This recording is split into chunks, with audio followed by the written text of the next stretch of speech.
Hello everyone, NK education channel पर आप सभी का बहुत बहुत स्वागत है। आज विधानसभा सत्र चल रहा था जिसमें विद्यालय का समय और डोमिसाइल को लेकर महत्वपूर्ण बातें और मांगे हुई, जिसको लेकर जो विद्यालय समय परिवर्तन है उसको मान लिया गया है और उसका ऑर्डर लेटर भी जारी कर दिया गया है।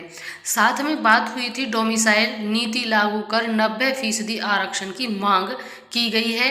यह मांग डुमरांव विधायक डॉक्टर अजीत कुमार सिंह ने बिहार विधानसभा सत्र के दौरान शून्यकाल में डोमिसाइल नीति लागू करने की मांग की।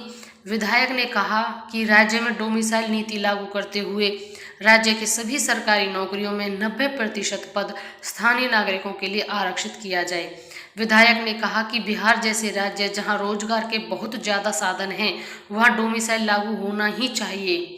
उन्होंने कहा कि बिहार नौकरी पर पहला अधिकार बिहारियों का है, इसलिए बिहार लोगों को ही, जो बिहारी हैं उन्हीं को नौकरी दी जाए, उन्हीं को प्राथमिकता मिलनी चाहिए। उन्होंने कहा कि वोट दे बिहारी और नौकरी ले बाहरी, यह नहीं चलना चाहिए। दरअसल डोमिसाइल का मतलब आवासीय होता है, यानी भर्ती परीक्षा में सिर्फ राज्य के लोग ही आवेदन कर सकते हैं, लेकिन बिहार सरकार राज्य की कई नौकरियों से डोमिसाइल नीति को खत्म कर दिया गया है। वहीं सरकार के इस फैसले का विरोध भी हुआ।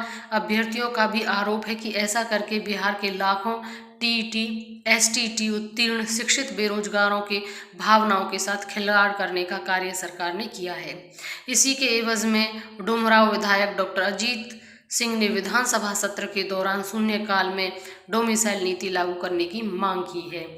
यहाँ पर इन्होंने डोमिसाइल नीति लागू करने की मांग की है क्योंकि इसमें जो बिहार के अभ्यर्थी हैं वो भी यही चाहते हैं कि डोमिसाइल की नीति लागू हो, क्योंकि इससे उनको बेनिफिट होता है।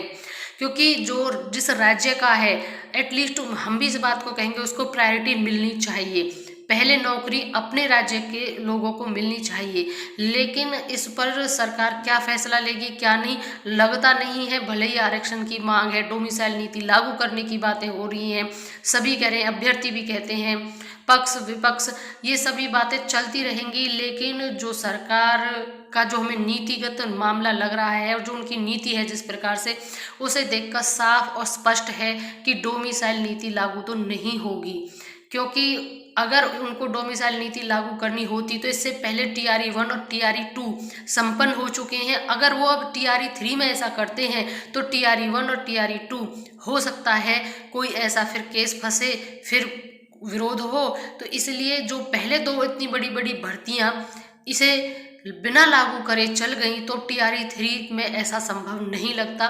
ये बाद में हो सकता है, लेकिन एट प्रेजेंट नहीं लगता कि डोमिसाइल नीति लागू होगी।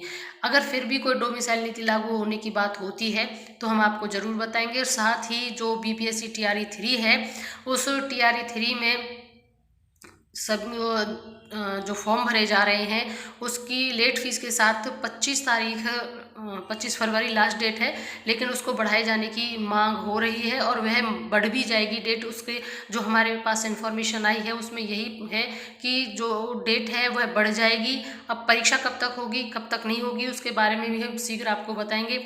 TRE से संबंधित जुड़े रहिएगा हमारे चैनल पर। उसकी परीक्षा कैसी होती है, पेपर कैसा आता है, एग्जाम पैटर्न कैसा होता है, फॉर्म कैसे फिल करना है, ये सब हमारे चैनल पर आप देख सकते हैं, ताकि फॉर्म फिलिंग में आपको किसी प्रकार की दिक्कत ना आए।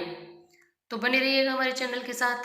और अब अगर अभी तक आपने सब्सक्राइब नहीं किया है तो प्लीज़ चैनल जरूर सब्सक्राइब कर दें। Thank you and thanks for watching.